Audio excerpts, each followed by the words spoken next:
저는 오늘 세계 최고 명문대 중 하나로 꼽히는 이 대학을 졸업하는 여러분들과 함께함을 영광으로 생각합니다. 저는 대학을 졸업하지 못했습니다. 솔직히 말해 대학 졸업식을 이렇게 가까이서 보는 것은 처음입니다. 오늘 저는 여러분들에게 3가지 이야기를 하려고 합니다. 그렇게 대단한 이야기는 아니고 그저 3가지 이야기입니다. 첫 번째 이야기는 이어지는 순간들과 관한 것입니다. 저는 입학한 지 6개월 만에 리드 대학을 자퇴했지만 그 후 18개월 동안 청강하여 학교에 머물렀습니다. 제가 왜 자퇴했을까요? 이야기는 제가 태어나기 전부터 시작됩니다. 제 생모는 젊은 미혼모 대학생이었는데 저를 낳으면 다른 사람들에게 입양을 시키기로 결심했습니다. 그녀는 대학을 졸업한 사람이 저의 양부모가 되기를 간절히 원했습니다. 그래서 저는 태어나자마자 변호사 가정에 입양되기로 모든 계획이 확정되어져 있었습니다. 대기자 명단에 있던 양부모님들은 한밤중에 어떡하죠? 예정에 없던 사내아이가 태어났는데 그래도 입양하실 건가요? 라는 전화를 받았습니다. 그들은 물론이죠 하고 대답했습니다. 그런데 나중에 알고 보니 양 어머니는 대졸자도 아니었고 양 아버지는 고등학교도 졸업하지 않았습니다. 친어머니는 입양 동의서에 사인하기를 거부했습니다. 생모는 양 부모님들이 저를 꼭 대학까지 보내주겠다고 약속한 후 몇 개월이 지나서야 마음이 누그러져 받아들였습니다. 17년 후 저는 대학에 가게 되었습니다. 그러나 저는 순진하게도 바로 이곳 스탠포드의 학비와 맞먹는 값비싼 학교를 선택했습니다. 평범한 노동자였던 부모님이 힘들게 모아뒀던 돈이 모두 제 학비로 들어갔습니다. 6개월 후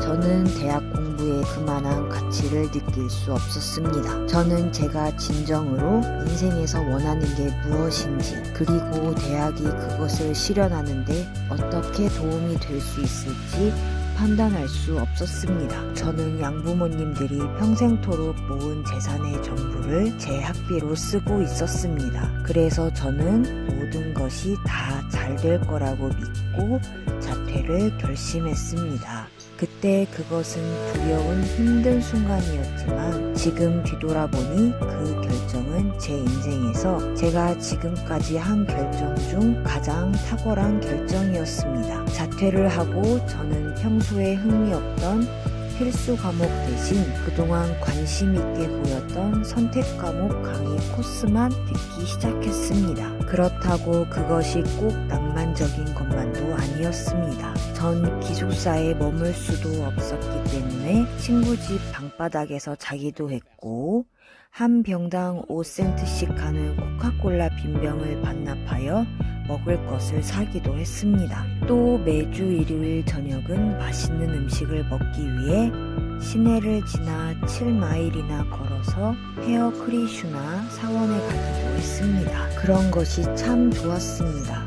당시 순전히 호기심과 직관에 따라 한 일들이 후에 정말 돈으로 살 수 없는 값진 것들로 나타났습니다. 한 가지 사례를 들어보겠습니다. 그 당시 리드 칼리지는 아마 미국 최고의 서체 습작법 교육을 제공했던 것 같습니다. 학교 곳곳에 붙어있는 포스터, 서랍에 붙어있는 모든 라벨들은 너무나 아름다운 수기 서체들이었습니다. 어차피 자퇴하여 정규 과목을 듣지 않아도 되기 때문에 서체에 대해 배우기로 결심하고 서체 수업을 들었습니다. 그때 저는 세리프와 산세리프체를 배웠는데 서로 다른 문자끼리 결합될 다양한 형태의 자간으로 만들어지는 굉장히 멋진 글씨체였습니다. 그것은 과학적인 방식으로 따라하기 힘든 아름답고 역사적으로나 예술적으로 미묘함을 갖고 있었으며 사실 이때만 해도 이런 것들이 제 인생에 있어서 실제로 응용 가능한 희망이 되지는 못했습니다. 그러나 10년 후 우리가 매킨토시 컴퓨터를 처음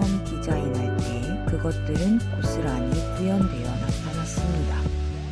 우리는 그 모든 것들을 매킨토시 디자인하는 데 투입했습니다. 맥은 아마도 아름다운 서체를 가진 최초의 컴퓨터였습니다. 만약 제가 대학에서 그 서체 수업을 듣지 않았다면 매킨토시의 복수 서체 기능이나 자동 자간 맞춤 기능은 없었을 것입니다. 따라서 윈도우도 맥을 복사한 것에 지나지 않는 개인용 컴퓨터에도 이런 기능이 탑재될 수 없었을 것입니다. 만약 제가 학교를 자퇴하지 않았다면 서체 수업 강의 코스를 듣지 못했을 것이고 결국 지금의 개인용 컴퓨터도 오늘날처럼 뛰어난 인쇄술을 가질 수 없었을 것입니다. 물론 제가 대학에 있을 때는 그 점들이 내 미래 인생의 변환점이 되도록 연결할 수는 없었습니다. 그러나 10년이 지난 지금에서야 과거를 반추하며 그것들이 분명하게 보입니다. 다시 말해서 지금 여러분은 미래를 내다보며 이런 사건점들을 연결지을 수 없습니다. 다만 과거를 반추하며 그 사건들을 연결시켜 볼 수 있을 뿐이죠. 그러므로 여러분들은 현재의 순간점들이 어떤 식으로든 당신들의 미래와 연결될 것이라는 믿음을 가져야 합니다. 여러분들은 자신의 배짱, 운명, 인생 카르마 등 그 무엇이든지 간에 그 무엇에 믿을 가져야만 합니다. 그 점들이 미래로 연결된다고 믿는 것은 여러분이 마음이 이끌리는 대로 살아갈 자신감을 줄 것이기 때문입니다. 심지어 잘 닦여진 길 바깥으로 여러분들을 끌어낸다 할지라도 말입니다. 그리고 그것이 인생의 모든 차이를 만들 것입니다.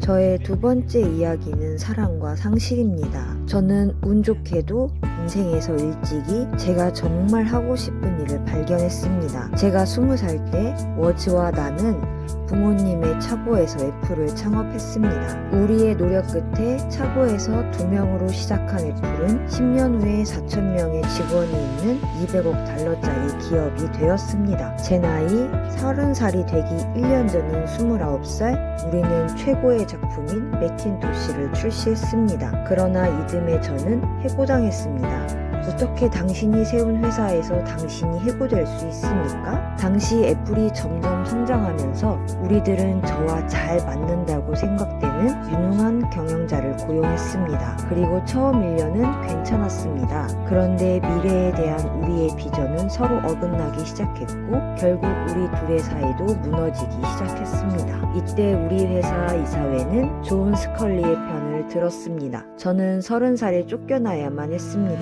그것도 아주 철저히 공개적으로. 제 성년기의 중심이었던 것이 사라졌고 그야말로 참담했습니다. 정말 몇 개월 동안 아무것도 할 수 없었습니다. 이전 세대의 기업가들을 실망시킨 기분이 들었고 마치 달리기 계주에서 바톤을 놓친 선수 같은 생각이 들었습니다. 데이비드 패커드와 밤 노이스를 만나 이렇게 실패한 것에 대해 사과하려 했습니다. 저는 공공의 실패작이었고 심지어 실리콘밸리에서 달아날 생각도 했습니다. 하지만 점점 분명해졌던 건 제가 여전히 제가 했던 일을 사랑했다는 것입니다. 거절당했지만 여전히 사랑에 빠져 있었습니다. 그래서 다시 시작하기로 했습니다. 그때는 몰랐지만 애플에서 해고된 것이 제 인생에서 가장 큰 행운이었습니다. 성공해야 한다는 부담감은 새로 시작하는 사람의 가뿐한 마음으로, 즉 상황에 대해 덜 확신하는 태도로 바뀌었습니다. 덕분에 제 인생에서 가장 창의적인 시기로 진입하는데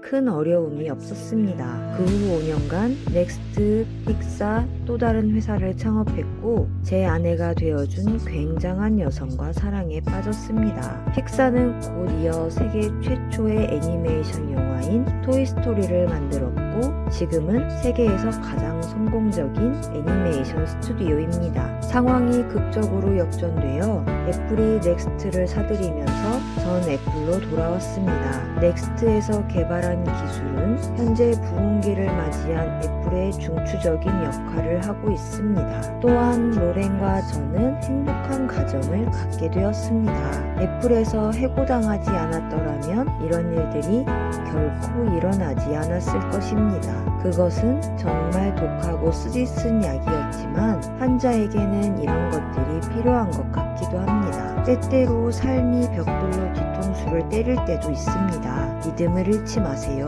저는 제가 했던 일을 사랑하지 않았다면 앞으로 꿋꿋이 나아가지 못했으리라 생각합니다. 정말로 좋아하는 일을 찾으세요. 사랑하는 사람을 찾는 것과 같이 일에서도 같습니다. 당신의 일은 당신의 인생의 많은 부분을 차지할 것입니다. 그러니 진정으로 만족하는 유일한 방법은 스스로 위대한 일이라고 믿을 수 있는 그런 일에 매진하는 길뿐입니다. 위대한 일을 이루는 유일한 길은 당신이 지금 하는 일을 사랑하는 것입니다.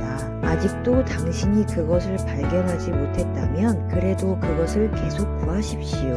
지금의 현실에 안주하지 마십시오. 마음으로 대한다면 그것을 찾는 순간 알게 될 것입니다. 멋진 관계가 그렇듯이 시간이 흐르면서 더 나아질 것입니다. 그러니 찾을 때까지 계속 노력하세요. 안주하지 마세요.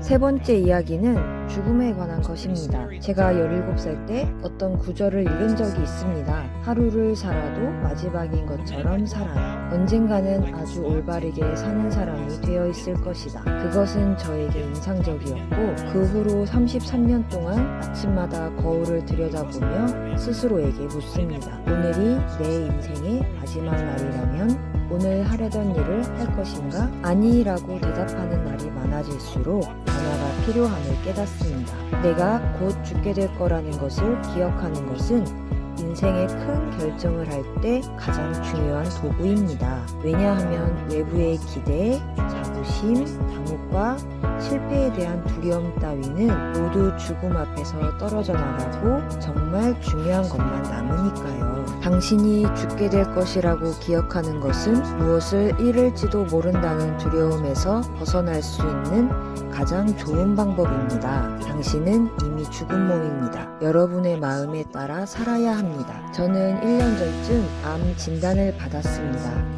아침 7시 30분에 컴퓨터 단층 촬영 검사를 받았는데 저의 췌장에서 종양을 명확히 볼 수 있었습니다. 저는 그때까지 췌장이란 게 뭔지 몰랐습니다. 의사들은 이 종양이 치료가 어려운 암이라고 했으며 길어야 3개월에서 6개월 정도만 살 수 있다고 말했습니다. 주치의는 집으로 돌아가 신변 정리를 하라고 했습니다. 그것은 죽을 준비를 하라는 의사들의 코드였습니다. 그것은 당신의 아이들에게 당신이 10년 동안 말해줘야 할 모든 것들을 단 몇 달 안에 말해주라는 뜻입니다. 그것은 모든 것을 확실히 정리하여 가능한 한 당신의 가족들이 받을 충격이 덜하도록 하라는 뜻입니다. 그것은 당신이 작별 인사를 하라는 말입니다. 그날 저는 하루 종일 각종 진단을 받았습니다. 그날 저녁 조직 검사를 했습니다. 목구멍에 내시경을 집어넣어 내시경이 위와 장 속으로 들어가면 췌장의 바늘을 꽂아 종양에서 약간의 세포를 추출하는 방식입니다. 저는 마취 상태였는데 거기 있던 아내가 전해주길 현미경으로 세포 검사를 했을 때 의사들이 기뻐 소리쳤답니다. 수술로 치료가 가능한 매우 희귀한 형태의 췌장암으로 판명되었거든요. 전 수술을 받았고 이제는 건강합니다. 이것이 제가 죽음을 가장 가까이 맞이한 경우입니다. 앞으로 몇십 년은 가까워지지 않으면 좋겠습니다. 이런 경험이 있었기에 죽음이 유용하다는 것을 머리로만 알고 있을 때보다 더 명확하게 말할 수 있습니다. 아무도 죽고 싶어 하지 않습니다. 심지어 천국에 가고 가고 싶어 하는 사람도 그곳에 가려고 죽고 싶어 하지 않습니다. 죽음은 우리 모두가 알고 있는 최종 목적지입니다. 아무도 그것을 피할 수 없습니다. 그렇게 되어야 합니다. 삶이 만든 최고의 작품이 죽음이니까요. 죽음이란 삶을 변화시키는 요인입니다. 죽음은 새로운 것을 위해 오래된 것을 없애버립니다. 지금 이 순간 여러분이 새로운 세대입니다. 그러나 머지않아 여러분들도 점점 늙어가고 사라지게 될 것입니다. 너무 극단적으로 들렸다면 죄송하지만 이것은 엄연한 사실입니다. 여러분의 삶은 제한되어 있습니다. 그러므로 다른 누군가의 삶을 살면서 낭비하지 마십시오. 다른 사람의 결과물에 불과한 삶, 그런 신념에 빠지지 마세요. 소음에 불과한 다른 사람의 의견이 여러분의 내면에 들리지 않도록 내버려 두지 마세요. 그리고 가장 중요한 것은 마음과 직관을 따르는 용기를 가지는 것입니다. 이미 마음과 직관은 당신이 진짜로 무엇이 되고자 하는지 알고 있습니다. 나머지 것들은 부수적인 것입니다. 제가 어릴 때 제 나이 또래라면 다 알만한 대단한 출판물인 지구백과라는 책이 있었습니다. 이 책은 여기서 그리 멀지 않은 멀로파크에 사는 스튜어트 브랜드란 사람이 쓴 책인데 그는 이 책에 자신의 모든 시적인 감정을 불러넣었지요. 그때는 개인용 컴퓨터가 데스크탑 출판이 도입되기 전인 1960년대 후반이라 사자기, 가위, 폴라로이드 카메라를 이용해 만들어졌습니다. 구글이 나타나기 35년 전에 문고판 형태의 구글이라고 할까요? 스튜어트와 그의 팀은 지구백과를 몇 번의 개정판을 발행했고 예정된 판을 다 출판한 후에 최종판을 내놓았습니다.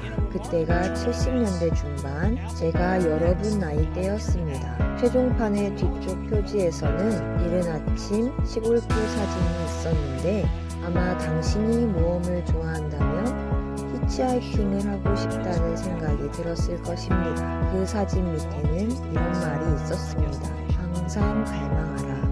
항상 우직하라. 그것이 그들의 마지막 인사였습니다. 그리고 전 항상 제 자신이 그러길 바랬습니다. 이제 졸업을 하고 새로운 출발을 하는 여러분에게 바랍니다. 항상 갈망하라. 항상 우직하라. And the only way to be truly satisfied is to do what you believe is great work.